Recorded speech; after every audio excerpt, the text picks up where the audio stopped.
Kinaumagahan ay sinundo ako ng driver niya. Ang buong akala ko ay sa kondo ako ihahatid pero ibinalik ako sa mansyon nila. Ilang minuto na ang nakalilipas pero hindi ko magawang bumaba sa kotse nila. Bakit tayo nandito, kuya? Tanong ko sa driver dahil hindi ko na matiis na hindi magtanong. Dito daw muna kayo habang wala sa sir. Saan po ba siya? Tanong ko sa kanya. May business trip po sa Singapore. Sagot niya sa akin. Kuya, pwede mo ba siyang tawagan? Sorry ma'am, pero hindi po ako pwedeng tumawag sa kanya kapag nasa trabaho siya. Siya lang po ang tatawag kapag may kailangan siya. Sagot niya sa akin. Please, kuya. Sorry talaga ma'am, pero baka mumulan po ako ng trabaho. Sabi niya sa akin. Ganoon po ba? Pasensya na po kayo kung mapilit ako. Sabi ko sa kanya. Okay lang po. Pasensya na po kayo. Kailangan ko po kasi ang trabaho na ito. Sabi niya sa akin. Naintindihan ko po. Nakangiti na sabi ko sa kanya. Naintindihan ko na ginagawa lang niya ang trabaho niya. Bumaba na ako sa kotse at pumasok sa loob ng mansyon nila. Wala umamin niya kaya dumiretso ako sa silid ko pero napatingin ako sa kama. May nakalagay na isang box at nang buksan ko ay phone pala ito. Mas lalo lang ako nalungkot kaya itinabi ko na lang ito. Hindi ko ito binuksan o ginalaw. Walang dahilan para gamitin ko ito. Tuwing nakikita ko ang phone na ipinalit niya sa dati kong phone, ay mas umaahon ang galit ko sa kanya. I locked the door para walang makapasok. Napatingin ako sa larawan na minimomi. Bigyan niyo po ako ng lakas mo. Siguro'y panahon na para lumaban ako. Hindi pwedeng maging mahina na lang ako palagi. Kailangan kong maging malakas para makaalis ako sa impyernong lugar na ito. Hindi ako pwedeng makulong dito habang buhay. Aalis po ako dito. Naiiyak na saad ko. Nang sumapit ang tanghalian ay tinawag ako na Vivian, kaya bumaba ako. Nagtataka ako dahil wala ang kontrabida kong bianan. Mag-isa lang akong kumain dito sa dining area nila.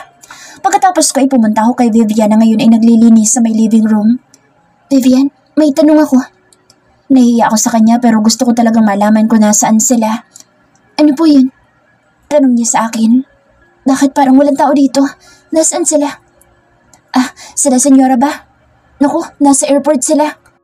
Sinundo yung kapatid na lalaki ni Sir Dwayne. Sagot niya sa akin. May kapatid pa siya? Oo, 4 silang magkakapatid. 3 lalaki at 1 babae. Si Sir Dwayne ang pangalawa at ang dumating ngayon ay pangatlo sa kanila. Ang alam ko, kasing edad mo lang siya. Dagdag pa niya. Okay, salamat Vivian. May tutulong ba ako sa'yo? Naku, magpahinga ka na lang para mabilis kang gumaling. Saad niya sa akin. Salamat Vivian. Nakangiti na sabi ko sa kanya. Kahit na sinabi niya na magpahinga ako ay tinulungan ko siya. Mababagot lang ako sa silid ko kaya mas okay na nandito ako. Hanggang sa biglang dumating ang bianan ko. Nakita ko ang galit sa mga mata niya nang makita niya ako. What are you doing here? Galit na tanong niya sa akin.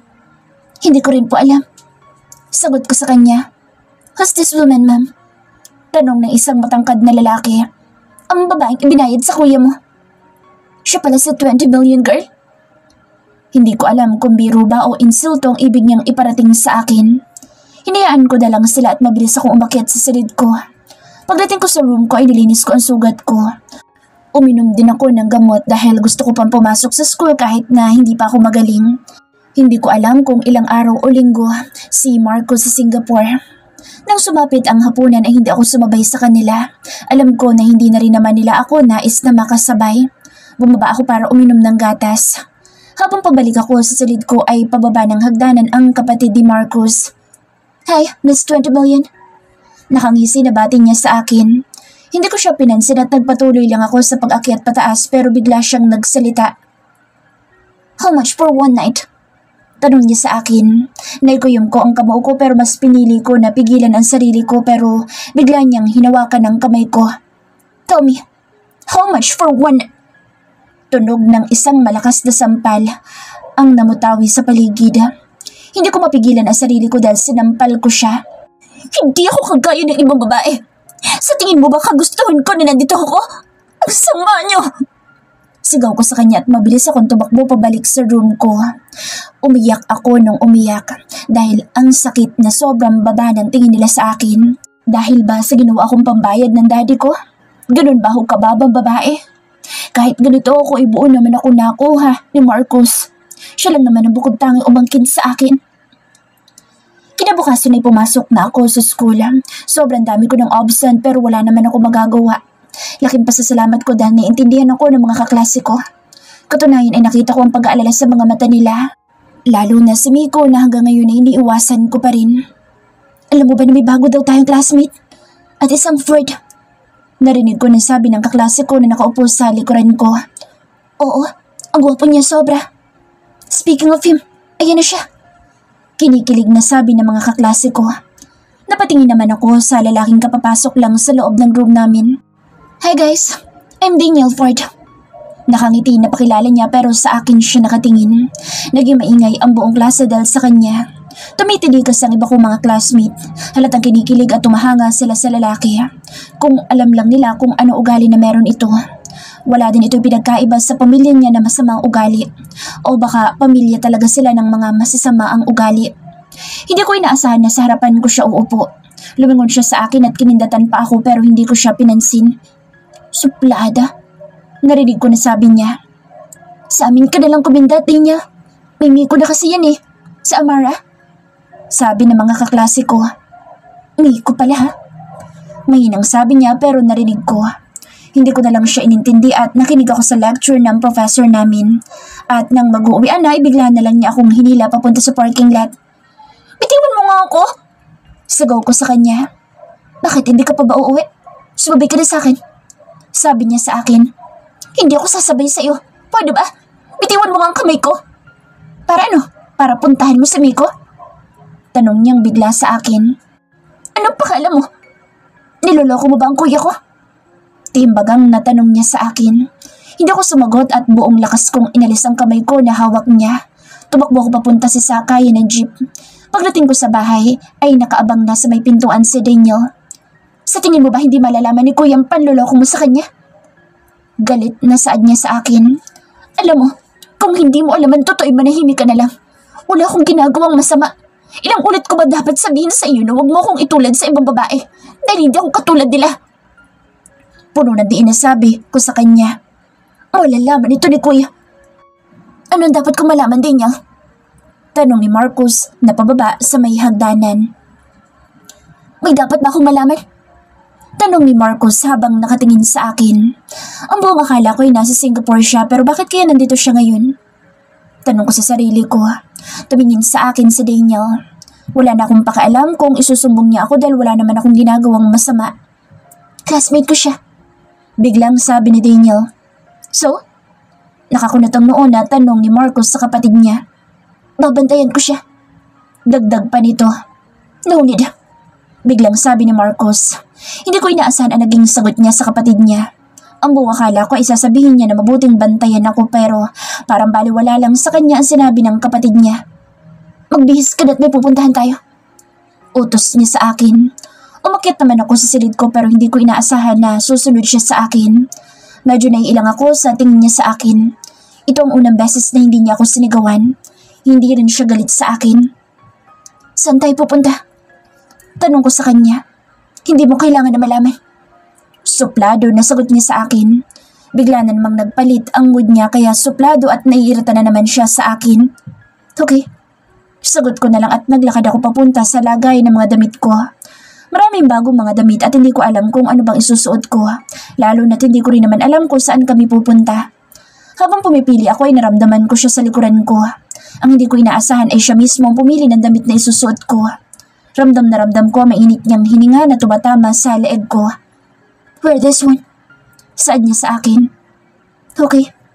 Tepid na sagot ko sa kanya. Nanatili siyang nakatayo malapit sa akin. Nailang ako pero mas pinili ko na magbihis sa harapan niya. Isang simpleng bestida na khaki ang pinili niya para sa akin. Nakita na niya ang katawan ko kaya wala na akong dapat na itago pa sa kanya pero nalumingon ako sa kanya ay bigla na lang niya akong hinapit palapit sa kanya at hinalikan ako sa labi. Napapikit ako sa ginawa niya. Ito ang unang beses na naging banayad siya sa akin. Hindi ko alam pero may kakaiba akong damdamin na naramdaman sa ginawa niya. Parang may mga paru-paro sa loob ng tiyan ko. Wala sa sariling tinugon ko ang halik niya. Mahina kaming napaungol. Kuya! Bumitaw kami nang marinig namin ang tawag ni Daniel. What? Parang naiinis na tanong ni Marcus. Itatanong ko sana kung uuwi din kayo agad. It's none of your business, Daniel. And next time, huwag kang basta-basta nalang pumapasok sa room namin. Naiinis na saad niya sa kapatid niya. Magpapaturo sana ako kay Amara. Sabing bigla ni Daniel at hindi man lang binigyang pansin ang sinabi ni Marcus. Do it by yourself. Don't bother her. Sabi ni Marcus. Hindi ko maintindihan kung bakit siya ganito. Parang may kakaiba sa kanya. Let's go. Anya sa akin at hinila na akong palabas sa silid ko. Wait lang Marcus, hindi pa ako nakakapagsuklay ng buhok. Sabi ko sa kanya, maganda ka pa rin kahit na hindi ka magsuklay. Sagot niya na ikinatulala ko. Tumigil rin ako sa paglalakad dahil hindi ako makapaniwala sa sinabi niya. Lumungon siya sa akin kaya napalunok ako dahil sobrang bilis ng pintig ng puso ko. Para bang may mga nagkakarerahan sa loob ng dibdib ko. Why? Wala. Sagot ko sa kanya sabay iwas ko ng tingin sa kanya. Bumaba kami na hawak pa rin niya ang kamay ko. Bumiyahe kami at hindi ko alam kung saan kami pupunta hanggang sa nakarating kami sa isang restaurant. Pagbaba namin ay sinalubong kami ng manager ng restaurant at dinala sa isang silida. Hindi ko inaasahan na nasa harapan ko ngayon ang pamilya na dahilan ng lahat ng paghihirap ko. Ang sarili kong pamilya. Kumusta ang pakiramdam mo anak? Nakangiti pa na bati sa akin ng stepmom ko. Ang galing nilang umarte, kahit ang daddy ko ay nahawa na sa kanila. Okay lang ako. Malamig na sagot ko sa kanya. Mabuti naman kung ganoon. Nag-alala talaga kami sa'yo kaya palagi kang kinukumusta ng daddy mo sa asawa mo. Kaya nagpapasalamat kami na inimbitan niya kami dito ngayon. Hindi ka kasi namin makakontak. Saad pa niya sa akin. Inaalagaan ako ng asawa ko kaya hindi dapat kayo nag-aalala. At sira ang phone ko. Pagsasinungaling ko sa kanya. Alam namin anak, kaya panatag ang loob ko na siya naging asawa mo. Biglang saad ni daddy. Oo, panatag ka dahil nakuha mo naman na ang pera niya. Gusto kong sabihin pero pinigilan ko lang ang sarili ko. Let's eat na. Seryosong sabi ni Marcos. Isunod na ang pagkain namin at kumain na kami lahat. Hindi ko alam kung ano ba itong mga palabas nila. Napapalibutan ako ng mga taong mapagpanggap. Si Marcos ay wala rin pagkakaiba sa pamilya na meron ako. Sa pamilya na kayang gawing pambayad utang ang anak niya. Kumain ka pa anak. Plastic na sabi ng stepmom ko. Ngumiti na lang ako bilang sagot sa kanya. Nang matapos na ako ay nag-excuse ako na pupunta muna ako sa restroom. Sa totoo lang ay gusto ko lang magpahangin dahil para akong nasasakal na kasama sila. Palabas na sana ako pero bigla na lang ako itinulak pabalik ng stepmom ko sa loob ng restroom. Gusto mo ba talaga kami ipahiya ng daddy mo? Wala ka na ba talagang gagawin na tama? Alam ko na ayaw mo sa akin pero sana'y nagpanggap ka man lang sa harapan ng asawa mo. Galit na tanong niya sa akin. Lahat naman po ng ginagawa ko ay mali sa paningin niyo, di ba? Sagot ko sa kanya. Malakas na yata ang loob mo. Sa tingin mo ba ay nagugustuhan ka ni Mr. Ford? Magiging laruan ka lang niya. Hindi ka niya mamahalin. Kaya ang dapat mong gawin ay kunin mo ang pera niya para magkaroon ka naman ng silbi. Natatawa na sabi niya sa akin. Hindi ko rin naman siya magugustuhan.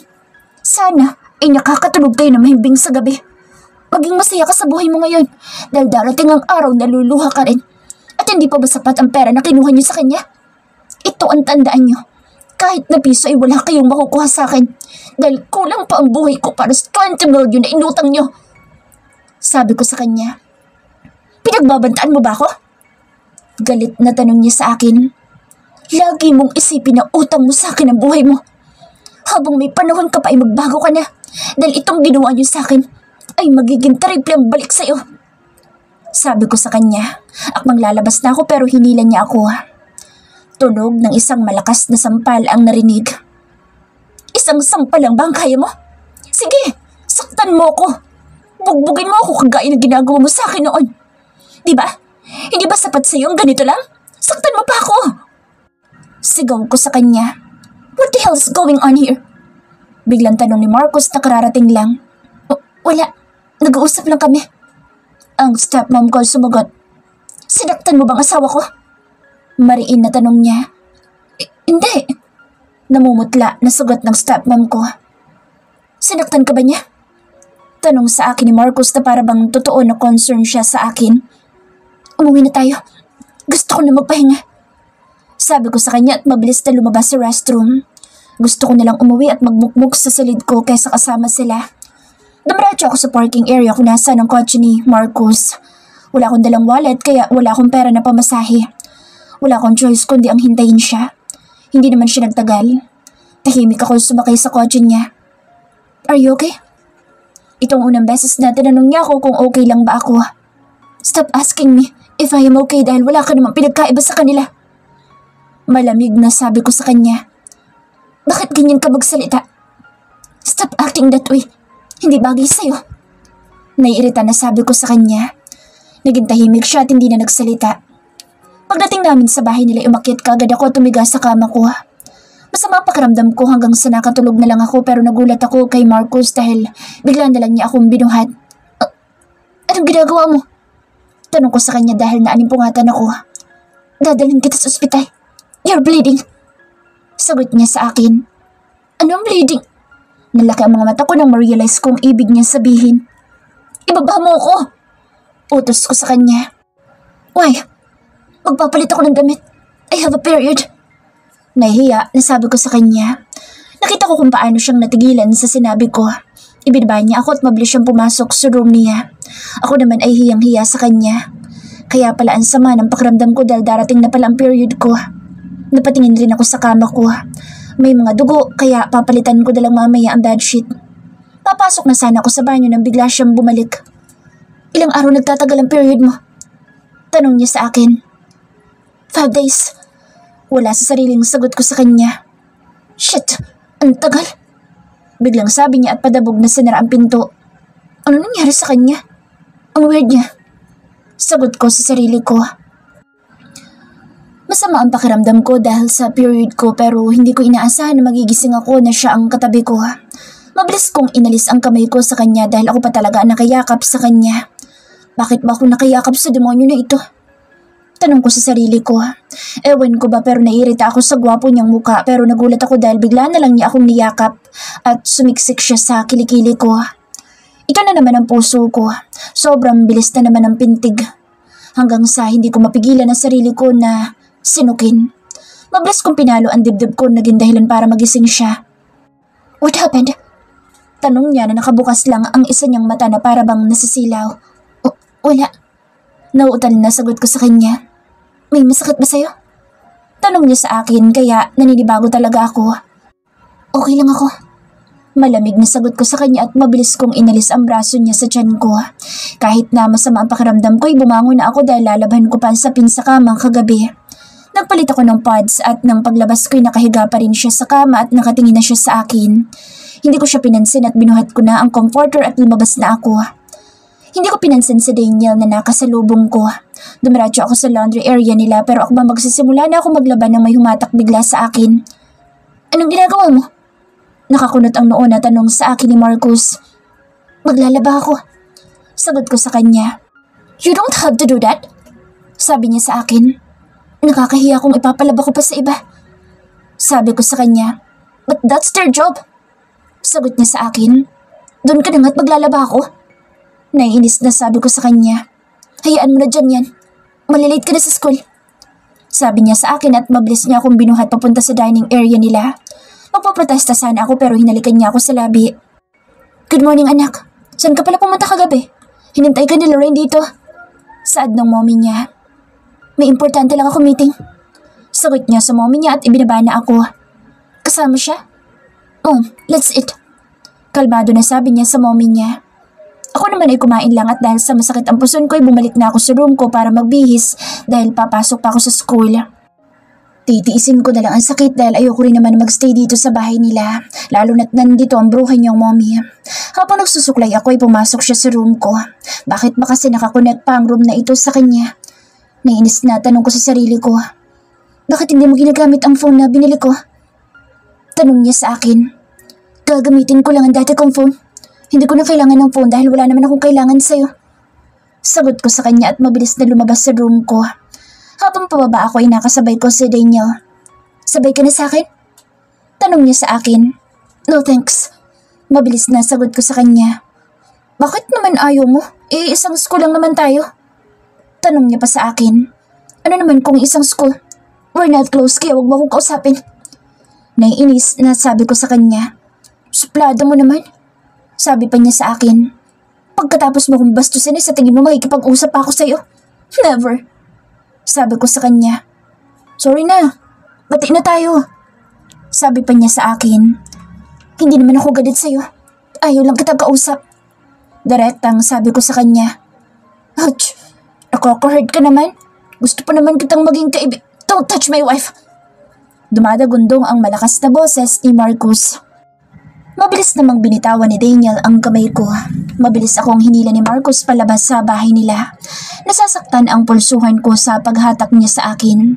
Nang makapasok na kami sa loob ng kotse niya ay bigla na lang niya akong hinalikan sa labi na para bang wala siyang pakialam na nakikita kami ng kapatid niya at ng iba pang mga tao dito sa kanila. You're only mine. Bulong niya sa tenga ko. Late na ako. Sabi ko sa kanya. Stop being near to my brother. Hindi ko gusto na nakipaglapit ka sa kanya. Always remember that you're mine. Seryosong sabi niya sa akin. Wala din naman akong balak. Siya ang pagsabihan mo. Kinukulit ako. Walang gana na sabi ko sa kanya at ipinikit ko ang mga mata ko dahil nahihilo ako. Gusto kong ibalik sa kanya ang treatment niya sa akin. Kung malamig siya sa akin noon ay yun ang gusto kong iparamdam sa kanya. Ngayon, alam ko na wala akong laban sa kanya pero gagawin ko rin ang alam kong paraan. Ayoko na maging mahina sa paningin nila. Wala akong takas sa kanila pero ayoko naman na lalong maging kawawa sa paningin nila. Napadilat ako na biglang tumigil ang kotse niya kaya ang buong akala ko ay nakarating na kami sa university. Bakit tayo tumigil? Tanong ko sa kanya. Nasiraan ako. Sagot niya sa akin. Bababa na lang ako. Sad ko sa kanya. Huwag ka na pumasok. I know that you are not okay. Sabi pa niya sa akin. Bakit ba parang naging concern ka sa akin? Hindi ikaw si Marcus. Kasi si Marcus na nakilala ko ay heartless. Walang puso at pakiramdam. Sabi ko sa kanya. Narinig ko siyang tumawa kaya nainis na ako lalo sa kanya. Lalabas sana ako pero nakalak ang pintuan. Tumingin ako sa kanya pero parang wala lang sa kanya. Palabasin mo nga ako? Sagaw ko sa kanya. Bakit ang tapang mo na ngayon? Nakangisi na tanong niya sa akin. Ano bang gusto mo? Umiyak ako sa harapan mo? Siguro nga iniisip mo na pag-aari mo ako pero isang bagay na hindi mo kayang angkinin ay ang puso ko. Hindi kitang mamahalin. Saad ko sa kanya habang nakatingin sa mga mata niya. Don't say that again. Mariin na sabi niya sa akin. Ang alin? Ang hindi kita kayang mahalin? Nanghahamon na tanong ko sa kanya. Shut up! Sigaw niya sa akin. Totoo naman na hindi Say it again. Dahil kahit na may period kay aangkinin kita dito sa kotse. At dito sa gitna ng daan. Pagbabantayan niya sa akin. I hate you. Sabi ko sa kanya. Hate me all you want dahil sisiguraduhin ko na magiging akin ang lahat sa'yo. Kahit pang sinasabi mo na puso mo. Wala kang kawala sa akin, Amara. Saad niya sa akin. Hindi na ako nagsalita. Pinipigilan ko ang mga luha ko dahil parang iiyak na naman ako. Pinipilit kong maging matapang pero sa huli ay alam ko na magiging talunan pa rin ako. Ano ba kasi ang kayang gawin ng katulad ko? Napahawa ako sa puson ko dahil bigla na lang na sumakit iyon. Pero mas nagulat ako dahil hindi naman sira ang kotse niya. Hindi ko na lang siya pinansin dahil ang sakit talaga ng puson ko at ayoko nang makipagtalo sa kanya. Are you okay? Pawis na pawis ka. Tanong niya sa akin. Masakit ang puson ko. Sagot ko sa kanya. Pumunta tayo sa ospital. Huwag na. Ganito talaga ako kapag may period ako. Anong pwedeng gamot? Tanong niya sa akin. Wala.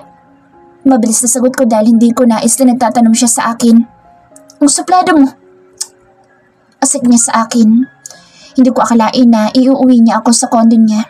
Parang gusto ko nalang magpahinga. Masakit pa ang sugat ko at dinagdagan pa ng puson ko kaya parang nauubos na talaga ang lakas ko. Nagpapasalamat pa rin ako dahil hindi niya ako ibinalik sa bahay nila. Ano ba talagang plano mo, Marcus? Tanong ko sa isipan ko. Alam ko na may dahilan siya kaya siya nagpapanggap na mabait sa akin pero bigla ring may pumasok na plano sa isipan ko. Hindi ko na malaya na nakatulog pala ako dahil sa sobrang sakit ng puson ko. Nang magising ako ay may nakahanda ng pagkain sa side table. May gamot din para maibsan ang sakit sa puson ko. Yun ang ininom ko. Wala akong ganang kumain kaya umiga pa rin ako sa kama ko. Hindi rin naman ako inaantok kaya nakatulala lang ako sa kisame. Dahan-dahan akong bumaba sa kama para pumunta sa labas pero nagulat ako dahil nakaupo si Marco sa may couch habang seryosong nakatutok sa laptop niya. Hindi ba siya pumasok sa kumpanya niya?